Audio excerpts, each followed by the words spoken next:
Estoy agradecido por esta oportunidad de poder compartir la palabra. Y puedo decir también maravillado de cómo el Espíritu Santo guía los mensajes que se preparan. Parece que el Espíritu Santo obra revelación en aquellos que preparan el mensaje y seguramente conocen la necesidad de su pueblo. Por eso es que, sin conversar unos con otros, vemos que mensajes se van encadenando unos con otros. Santiago estuvo hablando de lo que es la limpieza de la palabra. Yo quiero considerar una advertencia de no hacer caso a esa limpieza.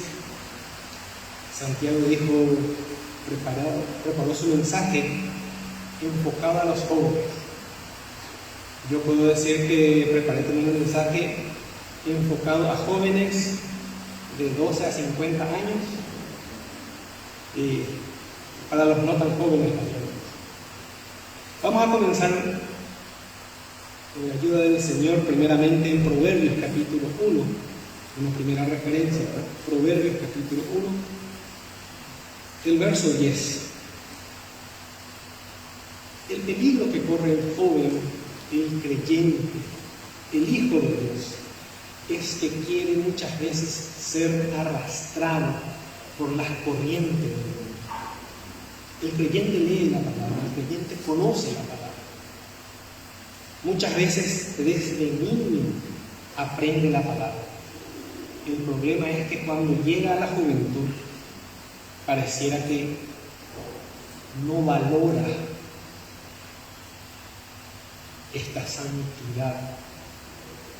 Así como Israel se quejó con Dios y dijo, este pan tan liviano. Así también muchas veces el creyente no valora este privilegio. Yo vengo de afuera, yo vengo del mundo, recién me convertí a la edad de 20 años, acepté al Señor como mi Salvador. Así que para mí tiene otro sabor esta palabra. Para mí tiene otro sabor. Dice el verso 10, Proverbios 1, verso 10. Hijo mío, si los pecadores te quisieren engañar, no consientas.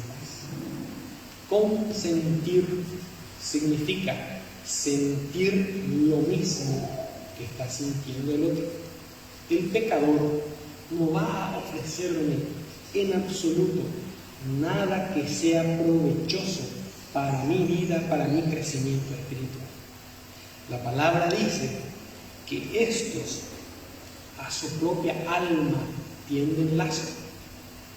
Entonces, lo que me están ofreciendo a mí, lo que pueden ofrecerme a mí, es aquello que me va a servir a mí de tropiezo.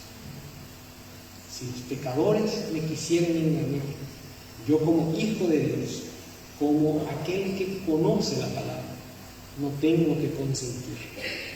Dice el versículo 18, a su propia sangre ponen trampa, tienden lazo, para su propia caída hacen esto. Y el creyente, el hijo de Dios, que con conocimiento realiza un pecado o es obstinado en pecar, a eso se le conoce como rebeldía. Y la rebeldía no produce, no genera nada bueno en la vida del rebelde. Al contrario, va a sufrir pérdidas. Y el tema que yo quiero enfocar ahora es justamente unas advertencias en relación a eso. Vamos a una referencia en Efesios capítulo 5, versos 1 al 8.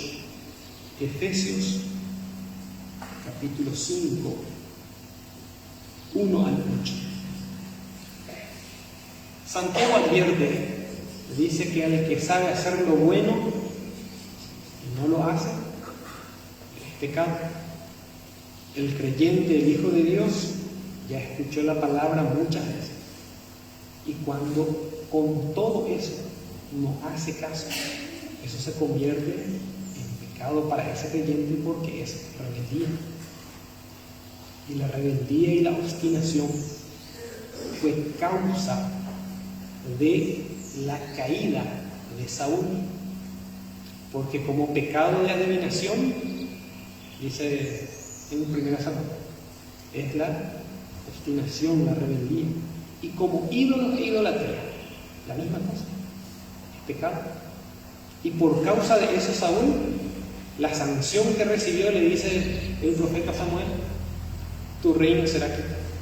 Aquella corona que podía tener el creyente, aquella corona que podía recibir el Hijo de Dios, termina perdiendo por un plato de comida, por un plato de lentejas. Ese es el peligro que tiene el creyente. Y muchas veces es el enemigo quien hace ese convite. Verso 1, Efesios 5, verso 1 en adelante dice: sed pues imitadores de Dios, como hijos amados, y andad en amor, como también Cristo nos amó, y se entregó a sí mismo por nosotros, ofrenda y sacrificio a Dios en olor fragante. Pero fornicación.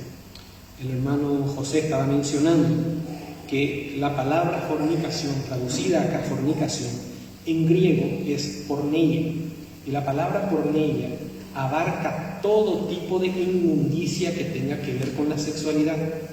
Hay veces que se traduce como fornicación, otras veces se traduce como adulterio, otras veces se traduce como inmundicia. La palabra porneia. Pero fornicación y toda inmundicia es la palabra griega akatsarsia. Y akatsarsia se aplica a toda impureza física.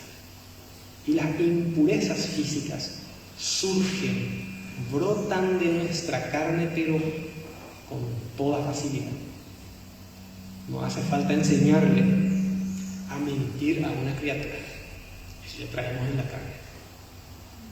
Y acá habla fornicación, inmundicia o avaricia.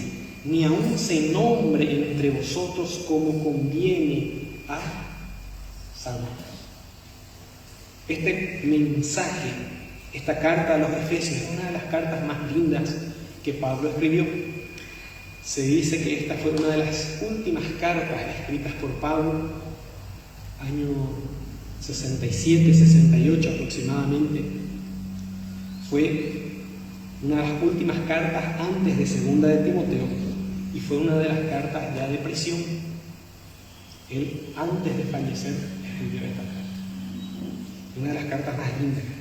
Y dice: ni palabras deshonestas, ni necedades, ni truhanerías. Necedades, charla insulsa, significa la palabra griega. Bufonadas, insensatez. ¿Qué son necedades? Conversaciones sin sentido. Hace poco escuché, estaba fijándome en unos jóvenes, y para mí me quedó eso como un ejemplo de lo que sería una necedad. Dos jóvenes mirándose uno a otro, y uno le dice al otro: ¿qué? Y el otro no ve. ¿Qué? ¿Qué de qué? ¿Qué? ¿Qué? Y estuvieron como media hora. ¿Qué? ¿Qué? Cambiaban el tono y al final resultó un poco simpático, pero esa es una necedad. Es una conversación sin sentido. No estaban diciendo nada, pero estaban conversando allí entre jóvenes. No conviene a santos, dice. Tampoco truhanerías.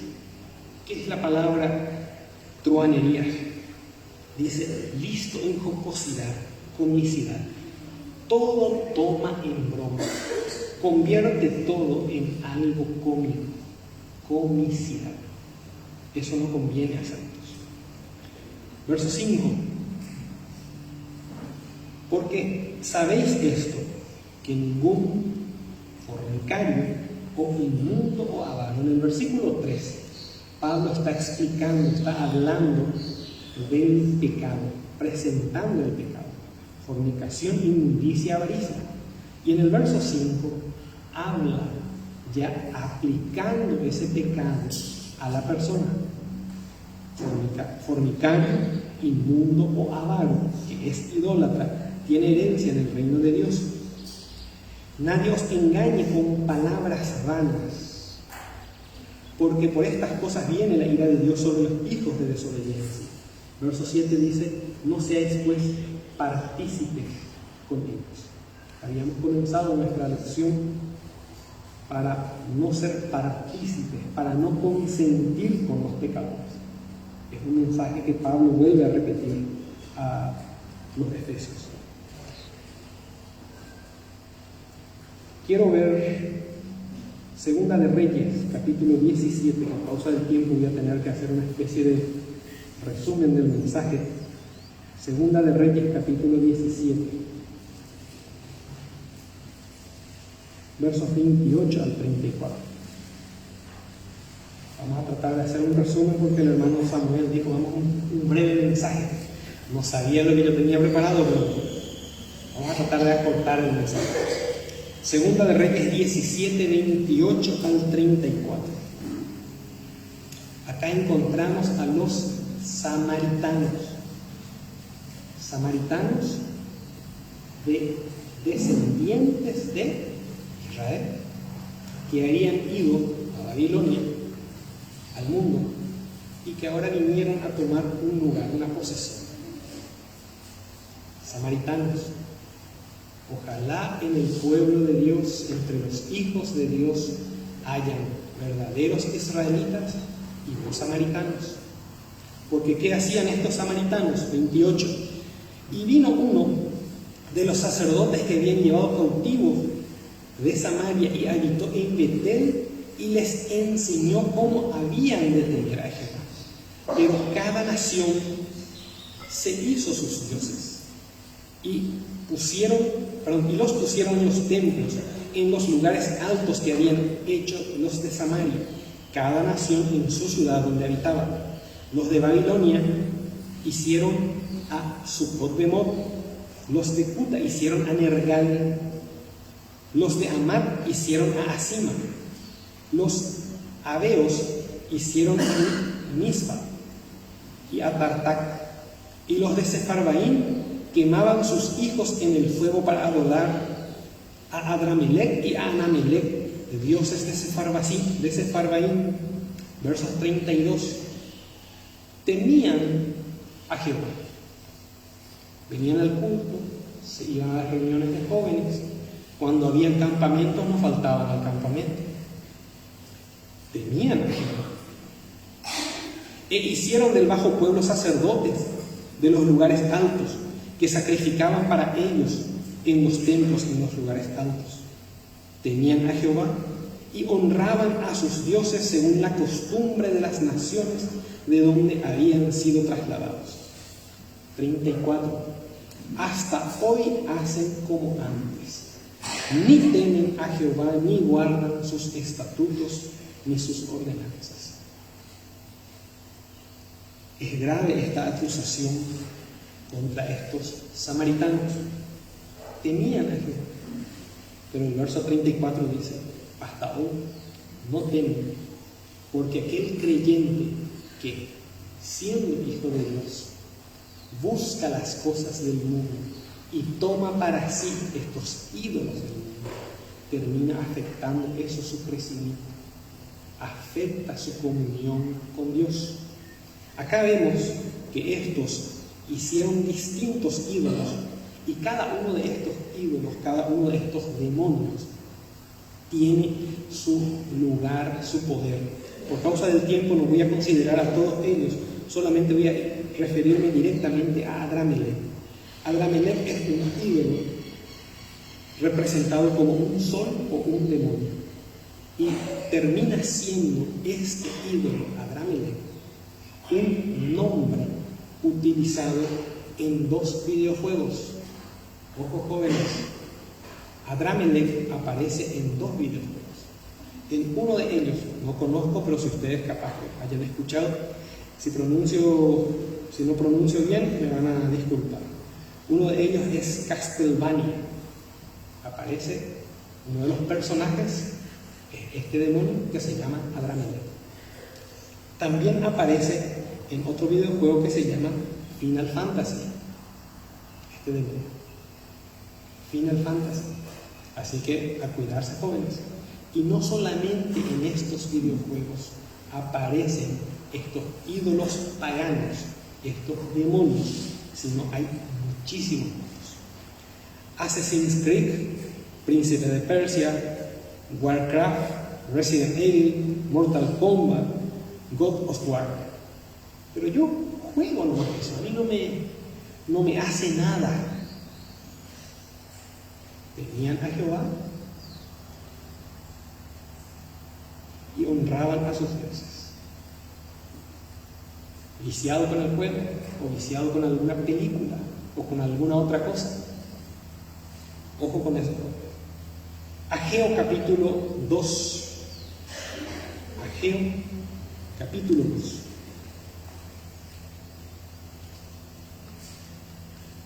Versículos 11 al 13.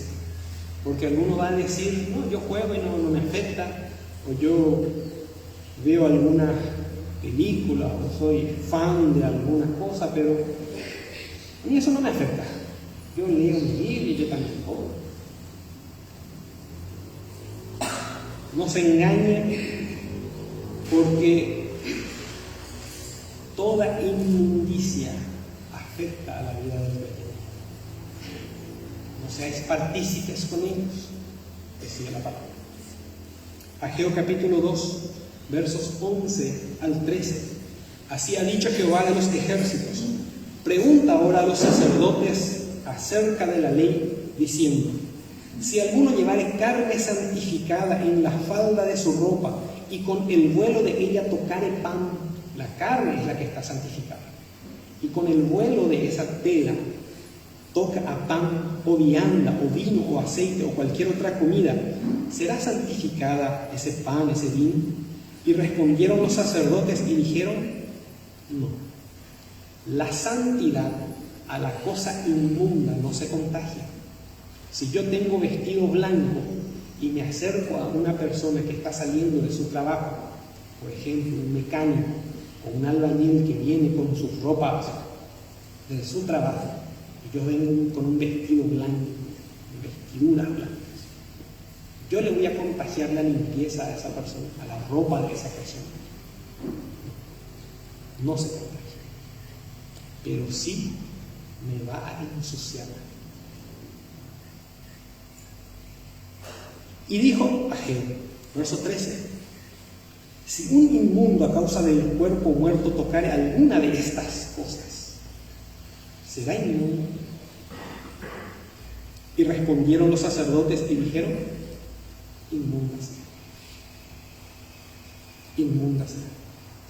La palabra de Dios, que es pura, como plata purificada 7 veces, decía la referencia que leyó el hermano, es limpia y me sirve para limpiar. Pero si yo no hago caso a esa palabra, y si yo busco cosas inmundas como mi entretenimiento, eso va a estar afectando mi crecimiento espiritual. Eso me va a estar contaminando. Inmunda será eso. Vamos a 1 Samuel capítulo 15. 1 Samuel capítulo 15. Para ver cómo la carne, 1 Samuel capítulo 15, cómo la carne termina afectando a aquel que tiene una tarea, una misión. Pablo dice: os he desposado con Cristo como a una virgen. Cuando nosotros comenzamos esta carrera cristiana, no importa la edad en la que hayan comenzado, el objetivo es que seamos presentados en Apocalipsis como la figura representa a una virgen que se ha preparado y que desciende del cielo. como la Jerusalén. Pablo, él decía de sí mismo que él corría esta carrera, de muchas cosas se despojaba y que corría la carrera de modo tal que pueda ganar el premio. Es necesario que nosotros también corramos la carrera de esa manera. A la carne, figura de la carne, Amalek, hay que destruir. Hay que destruir. 1 Samuel 15, verso 3, aquí encontramos la misión que recibió el rey Saúl. Saúl figura también de la carne. David es figura del creyente fiel, aquel que alaba a Dios, aquel que compuso salmos para Dios. Saúl sirvió más bien de proverbio, porque en una ocasión cuando Saúl fue lleno del Espíritu Santo, quedó como un proverbio y decía: Saúl entre los profetas. Sirvió más bien de proverbio. Mi obligación como creyente, como hijo de Dios, es purificarme y correr la carrera teniendo como mira el premio. Y lo que afecta mi crecimiento muchas veces no es el enemigo directamente. El enemigo lo que hace es utilizar aquello que está en mi carne, lo que a mí me gusta. Mi carne es mi primer enemigo. Mi primer enemigo no está lejos de mí, está acá conmigo. Pablo, cuando llegó a un crecimiento espiritual, a una revelación de lo que le estaba estorbando en su carrera, es que dijo: miserable de mí. En el griego, esa porción traducida como miserable de mí es miserable humano.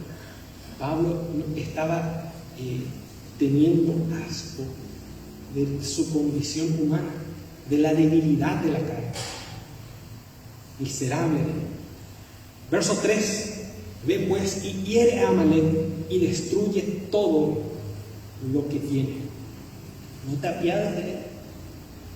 No hay absolutamente nada que podamos rescatar de Amalek y que podamos ofrecer a Dios. Destruye todo, no te apiades. Todas nuestras justicias, me dice la palabra de Dios, voy a poder ofrecer a Dios, es como trapo de inmundicia. Y justamente Saúl, que representa al creyente carnal, vamos al verso 13 en adelante, es el que pretende ofrecer a Dios algo que Dios no quiere, algo que Dios rechaza, algo que a Dios le parece repugnante. Verso 13 dice: vino pues Samuel a Saúl, y Saúl le dijo: bendito seas de Jehová, yo he cumplido la palabra de Jehová. La carne, cuando es enfrentada, cuando es traída a la perfecta luz, la carne quiere justificarse. La carne dice: yo me porto bien. El fariseo, cuando se presentó a orar, gracias a Dios que soy perfecto, ayuno 2 veces a la semana, pero ya de maravilla me estoy portando. Yo he cumplido la palabra de Dios. La carne. Y la carne siempre se manifiesta de esa manera. A la carne le falta la humildad de reconocer que todavía estamos en carrera. Pablo decía: no que lo haya alcanzado ni que ya sea perfecto, pero prosigo para ver si puedo agarrar aquello para lo cual también fui agarrado por Dios. Yo he cumplido, dice el verso 14. Samuel entonces dijo: pues qué valido de ovejas y bramido de vacas es este que oigo con mis oídos. Yo me porto bien. ¿Qué es lo que estás revisando en tu teléfono? ¿Qué son estas últimas conexiones que tuviste? ¿Qué es ese videojuego que estás mirando? Y Saúl respondió: de Amalek los han traído, porque el pueblo no fui yo, el pueblo, otro. Fulano nomás me pasó ese enlace para ver esa película. El pueblo lo perdonó. El pueblo perdonó lo mejor de las ovejas y de las vacas para sacrificarlas a Jehová tu Dios, pero lo demás lo destruimos. El pueblo. Y en el verso 21, Samuel le aclara a Saúl. Voy a pasar directamente al verso 21 para no perder mucho tiempo. Le aclara a Saúl qué es lo que el pueblo perdonó. Mas el pueblo tomó del botín ovejas y vacas, las primicias del anatema. La palabra anatema significa aquello que está reservado para el sacrificio, aquello que está preparado para ser quemado.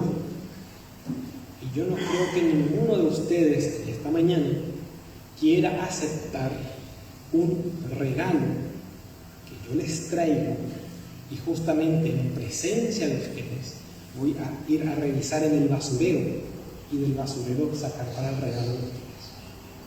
Nadie va a querer. Qué delicadeza voy a tener. Van a estar viendo de que no traje algo especial, sino que del basurero, primicia del anatema, lo más lindo. O sea, me rebusco en el basurero y encuentro algo que puedo regalarle a los hermanos que vinieron de la Argentina para demostrarle mi afecto. No van a querer aceptar. No van a querer aceptar. Y mucho menos Dios, un Dios santo, va a aceptar algo que venga de Amalek. Lo más gordo de las ovejas y de las vacas, lo más lindo, lo que a la vista parece lindo, pero Dios lo mira de esa manera. Porque si hubiera mirado de esa manera, según la palabra, no le hubiera elegido a David. ¿No? Porque el primer hijo, las primicias del anatema, para ofrecer a Jehová tu Dios. Y Samuel le dice, verso 22, y Samuel dijo: se complace Jehová tanto en los holocaustos y víctimas, como en que se obedezca a las palabras de Jehová. Ciertamente el obedecer es mejor que los sacrificios, y el prestar atención que la grosura de los cargos. Prestar atención es lo mejor que el creyente puede hacer. Se hizo referencia en esta mañana a la parábola del sembrador. En la parábola del sembrador se utiliza una palabra en griego que es akú. La diferencia, porque se repite esa palabra varias veces. Akú significa, se traduce como oír, pero también se traduce como obedecer. No es solamente ese ruido que estoy percibiendo con el oído, sino que es el oír prestando atención para poder obedecer. Porque yo puedo oír algo, pero no le presto atención, con el ruido de las gotas ahora que se puede escuchar. Pero si yo no me concentro en eso, entonces no es akú. Y dice en esa referencia de la parábola del sembrador, pero el que cayó en buena tierra es aquel que prestó atención y obedeció a la palabra. Y acá habla a la carne. Samuel, justamente el nombre Samuel, llama él a quien Dios oye, llama de oído.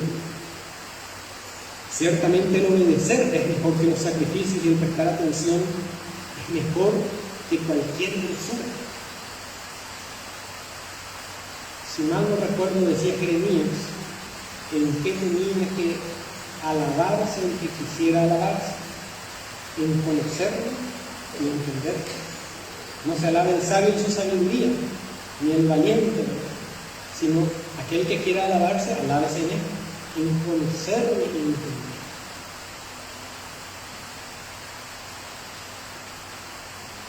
La grosura de los carneros es aquello que yo, conforme a mi carne, a mis cualidades, puedo ofrecer a Dios.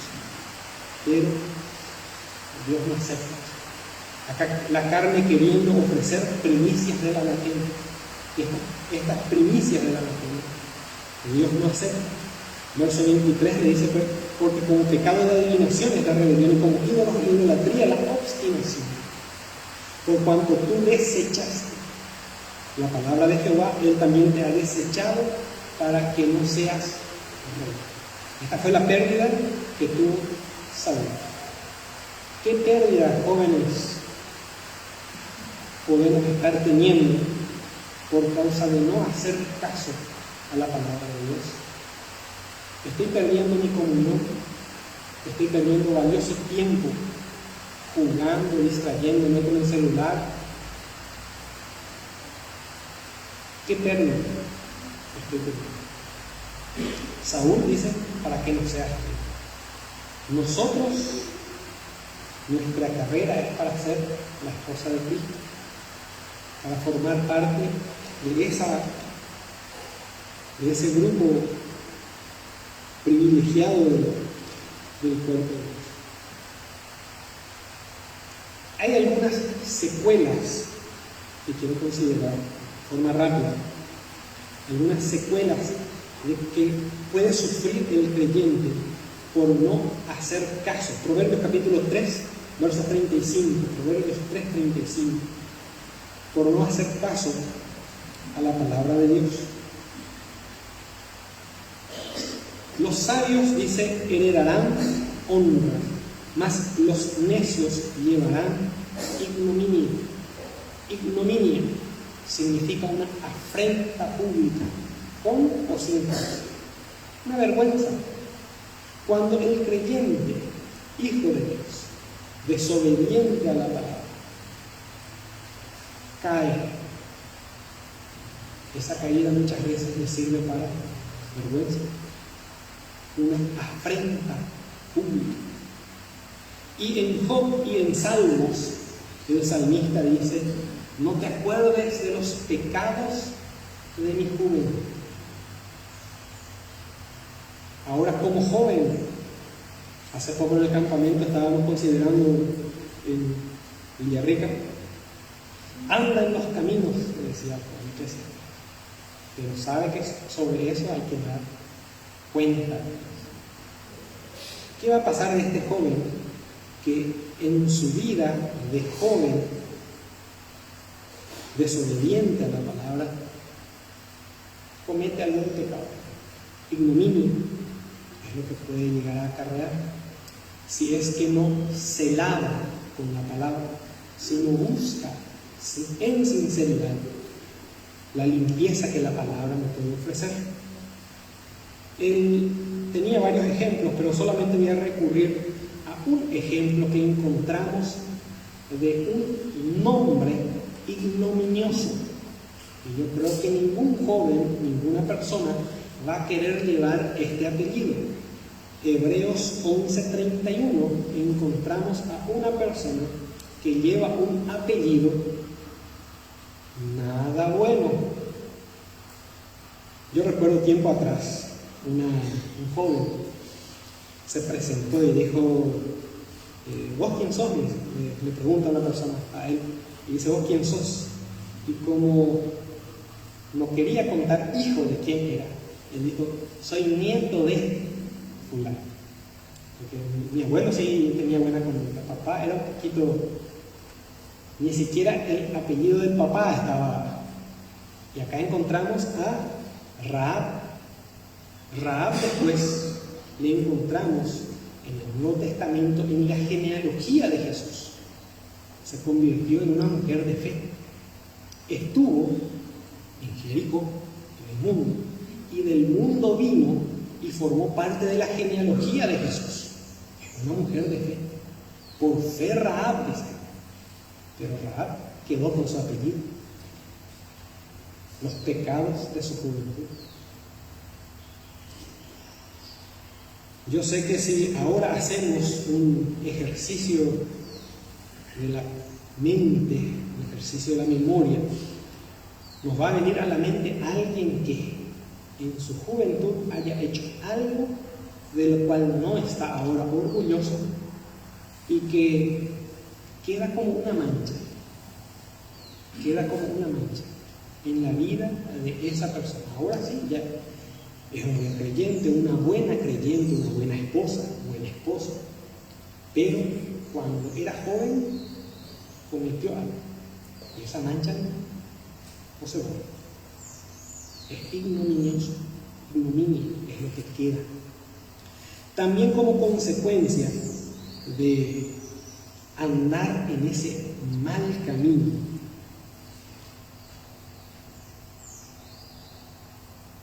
Proverbios capítulo 17. Existe otro peligro para el creyente. Proverbios 17, 10 y 11. La reprensión aprovecha al entendido. La advertencia le es útil a aquel que entiende que en ese camino de perversidad no va a obtener nada bueno. Aprovecha al entendido más que 100 azotes al necio. El rebelde no busca sino el mal, y mensajero cruel será enviado contra él. Mensajero cruel se traduce. En el hebreo se utiliza la palabra aksari para describir a este mensajero, aksari con K. ¿Qué significa? Terrible. No es un mensajero cruel, es un mensajero terrible. Es el que va a ser enviado contra este creyente. Uno de los peligros que estamos considerando es que la desobediencia acarrea vergüenza. Pero también la desobediencia puede causar que un creyente acorte su vida. La desobediencia. Mensajero cruel será enviado contra él. Aksari, un mensajero terrible. Y un ejemplo de este mensajero terrible encontramos en la primera carta a los Corintios, cuando Pablo estaba juzgando un pecado que cometió no un impío.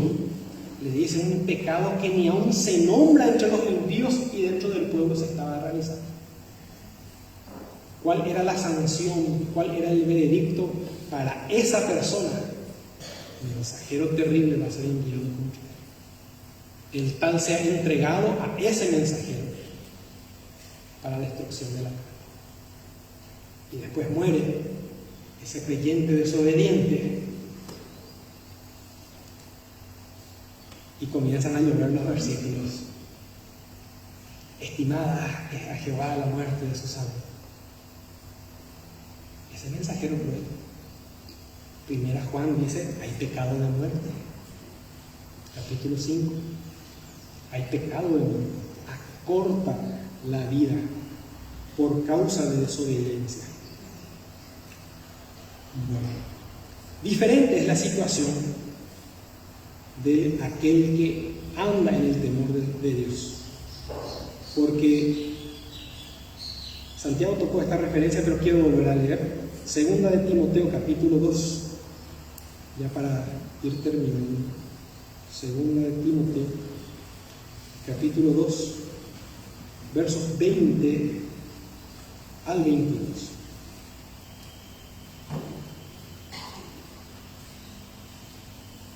Pero en una casa grande no solamente hay utensilios de oro y de plata. Ustedes conocen a qué se refiere, qué representa el oro y la plata. La santidad, la redención. En una casa grande hay utensilios de oro y hay utensilios de plata. Pero también dice hay utensilios de madera y de barro. Y unos son para usos honrosos, el oro, la plata. Y otro para usos viles. La palabra traducida acá como viles significa también deshonra, vergüenza, desgracia. En el griego significa deshonra, vergüenza, desgracia. Así que si alguno se limpia de estas cosas, será instrumento para honra, para ser de honra. Si yo me limpio, voy a convertir, si yo era hasta ahora un vaso de madera o de barro, puedo convertirme en un vaso de oro. Instrumento para honra, santificado, útil. La palabra útil significa dócil en las manos del Señor. Fácilmente usado significa eso, útil. Fácilmente usado. Y aunque andemos muchas veces en la carne, yo sé que todos los hijos de Dios reconocen el valor de la palabra y saben la importancia y también desean ser útil en las manos del Señor. Útil en las manos del Señor y dispuesto para toda buena obra, preparado para toda buena obra. Huye también de las pasiones juveniles. En la juventud muchas veces aparecen deseos que el joven cree que sabe ya todo lo que necesita. Y el consejo de papá o de abuelo no quiere escuchar. Ahora viene el consejo de mi compañerito de grado. Ese sí que es, porque él siente. Ese es el joven. Rebelde y contumaz. Rebelde, ustedes saben lo que significa. No obediente. Contumaz significa, la palabra, según el diccionario, significa que reconoce el error, pero que se mantiene obstinadamente en ese error. Contumaz. Eso es el contumaz. Sabe que está haciendo lo malo, pero va a seguir haciendo, porque quiere seguir haciendo. Ese es el contumaz. En el Antiguo Testamento, el premio que recibía el hijo contumaz, ¿cuál era? El hijo rebelde y contumaz. ¿Dónde tenía que ser sacado y qué premio recibía? Era apedreado. Era apedreado. En el Nuevo Testamento vamos a aplicarle también ese mismo rebelde, a ese rebelde y contumaz, pero no en la medida en que se hacía en el Antiguo Testamento, sino vamos a aplicarle el apedrearle, pero en la gracia. ¿Y cómo le vamos a apedrear en la gracia? Ofreciéndole la piedra viva para que pueda corregir su camino. Esa es la forma de tratar al hijo rebelde y contumaz. Una última referencia, ya me pasé todito de la hora, ¿verdad? Bueno, Pablo diría tolerarme un poco. Una última referencia en Salmo 51, una referencia que también leyó Santiago, por eso dije cómo el Espíritu guía para que leamos estas porciones. Este salmo escribió David. ¿En qué momento, en qué ocasión escribió este salmo? Después de haber sido reprendido por el profeta Natán por haber tomado la esposa de Urías. En esa ocasión escribió este salmo. Y la diferencia muy grande que hay entre Saúl y David es que Saúl, como figura de la carne, él quiso justificarse. En cambio, David, cuando fue reprendido, él rápido reconoció: yo he pecado. Por eso es que la Biblia le dice en relación a David: varón conforme a mi corazón. Tiene un corazón semejante al mío. Varón conforme a mi corazón. Es probable que en esta mañana haya algún joven, algún adolescente o algún joven que no esté andando en pasos correctos. Pero como escuchamos ya previamente, tenemos la posibilidad de acercarnos a ese lavacro para que la palabra nos limpie. Pero para eso tenemos que acercarnos como David, con un corazón sincero, para que realmente esa palabra pueda alabar. Este pecado, porque cometió pecado, y la Biblia registra esta falla en David como una falla en su carrera. Quedó registrado para nuestra enseñanza. David, varón conforme a mi corazón, pero con todo eso igual falló. Pero fue pronto en reconocer su falla y en buscar la limpieza para él. Versos 10 al 13. Crea en mí, oh Dios, un corazón limpio y renueva un espíritu recto dentro de mí. No me eches de delante de ti y no quites de mí tu Santo Espíritu. Vuélveme el gozo de tu salvación y espíritu noble me sostiene. Eso es lo que David pidió para sí.